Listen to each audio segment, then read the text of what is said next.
Good morning mga kayelo, andito nga pala tayo magdi-deliver ng tubas at kasama natin ang aking kasamang painante ng pangalan ay Parindong. Ayun na nga, siya i-deliver niya na ang 6 na tubas dito lang sa Fishing Par. Makikita mo lang to sa likod ng SM City Clark. At ito na nga, pinapasok niya na. Hindi mapasok-pasok. Pasok mo na yan pare. Ayun, mapasok-pasok din. At ayun na nga, lalagay niya na dito sa lagayan ng yelo.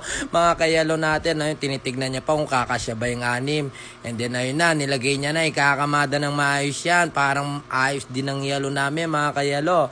Ay tayo na nga, pinisil-pisil niya doon. Ayun, lalagay niya na yung pangalawang yelo. Ang mga kayelo natin dyan, at tignan nyo naman, napakaganda ng yelo namin dito sa Mangar Ice mga kayelo. At gusto nyo magpa-deliver, tawagan nyo lang kami dito sa Mangar Ice mga kayelo natin. Ayun na nga, ikakamada niya na maayos yan. And then yung isa dyan, kukunin ng isang katrabaho dyan sa restaurant mga kayelo.